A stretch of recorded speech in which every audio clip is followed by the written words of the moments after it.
She wishes by filing an application. And she's in no state to deal with that now. We'll get that paperwork. The 53rd Circuit Court for the County of Presqu'île, again providing public access online and in the courtroom. And Mr. Gilbert, ready with the sentencing for who? Ms. Day, Your Honor. All right, this is People versus Lisa Day, file 22-93-211FH. I did receive an amended information from the prosecutor. Do you accept, have any objection to that being filed? None, Your Honor. Thank you.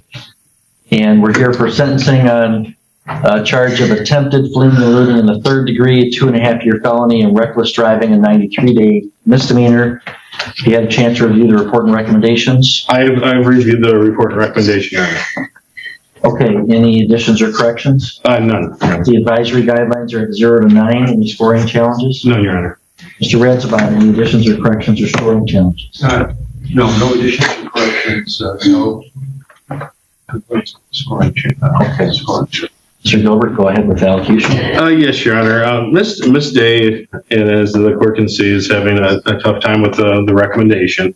I do know that, and the court probably doesn't remember or looks in the file, Ms. Day is an individual that I did ask for a forensic on. I had a lot of concerns throughout the course of this case that she does have mental health issues. I know she does have a list of prescriptions, and talking to her just now, I guess there's been some prescriptions she hasn't been able to get refilled, and she's having some serious issues with that.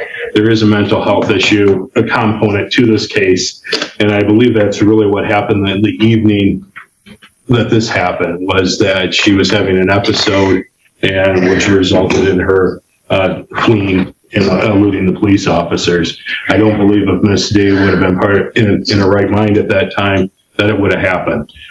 She does have a history of issues with her prescriptions.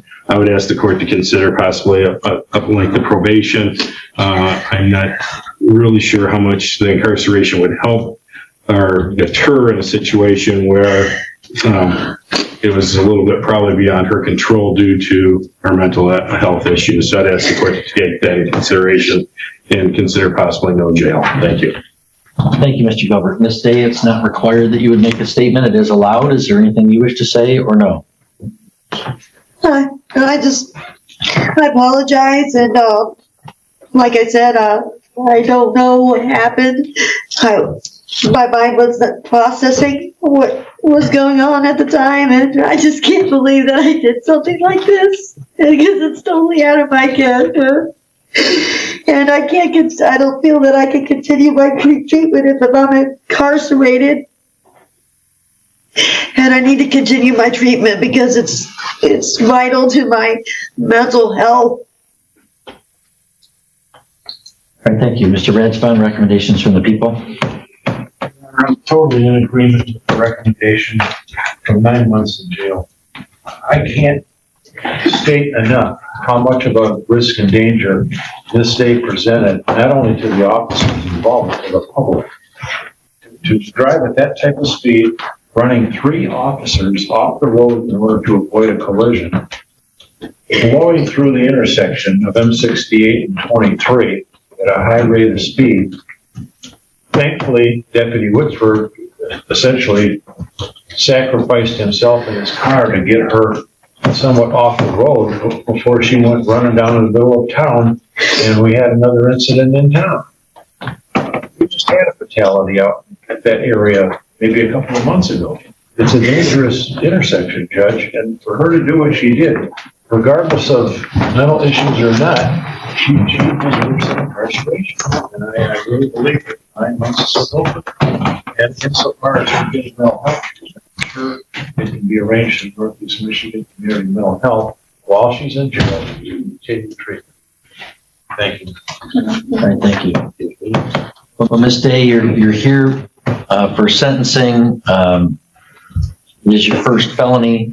The guidelines are 0 to 9. You did receive some benefits from the plea bargaining process to have it be a lesser felony. But this is a case where then, police are responding to your behavior, and causing a risk to the public, dancing in the roadway and then driving fast.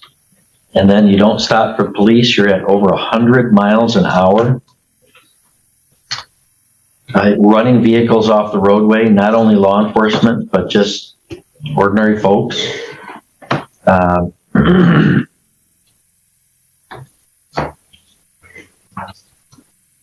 mean, from a case I had earlier today, where appropriate, if there's a way to divert to the mental health system, that can work sometimes. And in that case, it was a resisting arrest that wasn't super active resisting, and there wasn't really a great degree of risk to the officers, let alone the public. In this case, this is a case of extreme risk to the public and to those law enforcement officers. I agree with the statement in the report. It's fortunate that nobody was killed. And she's mistake compounds the mental health with the substance abuse problems as well. I think that extreme risk to the public from this situation does warrant some incarceration.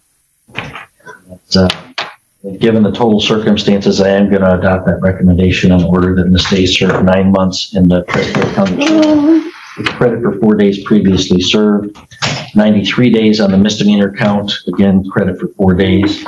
State costs of $118 and the crime victims assessment of $130. And Ms. Day can file an appeal if she wishes by filing an application. If she's in another state to deal with that now, we'll get that paperwork.